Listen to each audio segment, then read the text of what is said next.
Jehovah discards the person like a piece of garbage. Well, let's review. We invite our waiters to join us. They have some props they're going to set up for us. And this is Brett Cox, Michael Banks. And in case you're wondering, they're not real Bethel waiters. Instead, they both work as secretaries in the office of the teaching committee.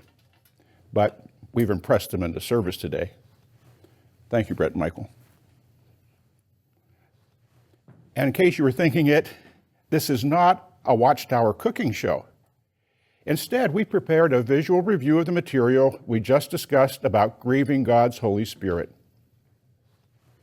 We have 3 beautiful loaves of bread here. This is garlic powder. This is basic old mud. This represents poison. And we have a trash can. Now, the bread represents the relationship that 3 people have with Jehovah. 1 Samuel 16:7 says that mere man sees what appears to the eyes, but Jehovah sees into the heart. Yes, Jehovah sees what we are on the inside, and he knows exactly the status of our relationship with him. Well, as you can see, all 3 loaves are pure, clean, and undefiled in any way. This represents the clean relationship Adam originally had with Jehovah and that all humans were intended to enjoy. The sin of Adam tainted our pure relationship with Jehovah. The garlic powder represents inherited sin and imperfection that was passed on to all humans. Now, the garlic powder is not poison. The bread is still edible, but it's no longer pure.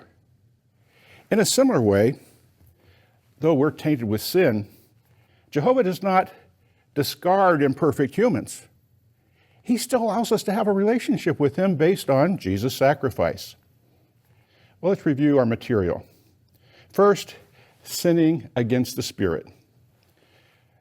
What I'm holding represents poison.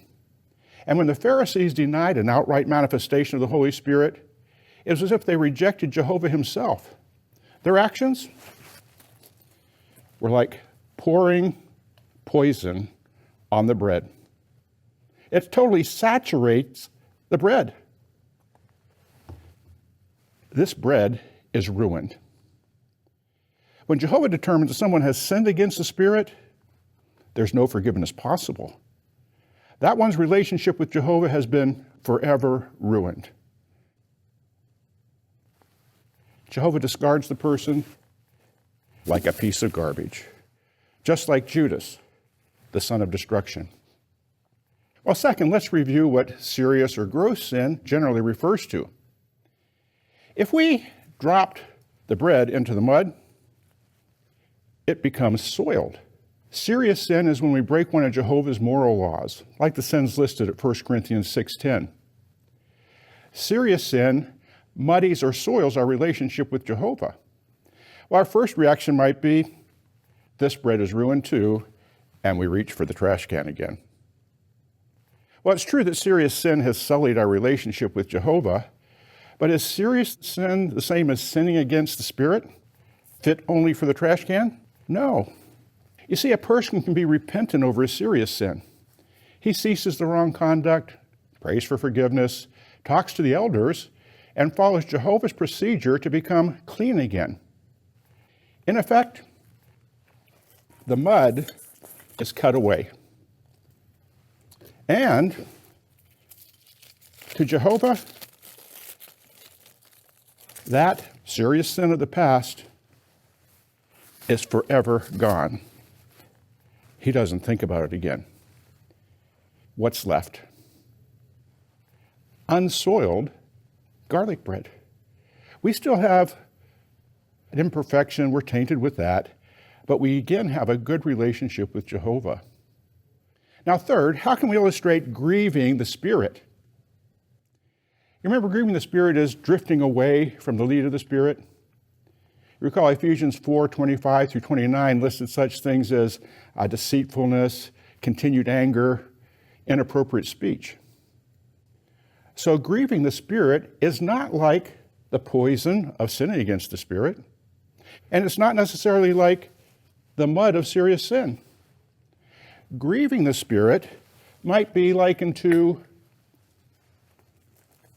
putting on more layers of garlic powder. This does not immediately damage our relationship with Jehovah, but if we continue to veer away from the leading of God's Spirit, we sadden him. We grieve the Spirit. So what should we do? Stop our inappropriate behavior and pray for forgiveness. And we must shake off any remnants of such traits from our person. Though we're still imperfect, we can again have a wholesome relationship with Jehovah. Now, while we have the table cleared off, we'd like to show you a video. Often when we displease Jehovah, we displease ourselves. And even though we are repentant, we might let the action from the past bother us to the point that we cannot fully enjoy our service. We can't enjoy our restored relationship with Jehovah. Jesus said, "But I say to you that everyone who keeps on looking at a woman so as to have a passion for her has already committed adultery with her in his heart." He said has committed adultery in his heart. Not the literal act at this point, not yet a serious sin. But looking at the woman and developing passion for her, for example, viewing pornography, can be a grieving of the Holy Spirit. We are saddening Jehovah, and at some point, we become distasteful to him. As Jesus said, this can lead to serious sin. Why, even the type of pornography and the frequency of viewing it can become a serious sin in itself. Jehovah discards the person like a piece of garbage. Jehovah discards the person like a piece of garbage. Like a piece of garbage. Piece of garbage. Piece of garbage. Piece of garbage.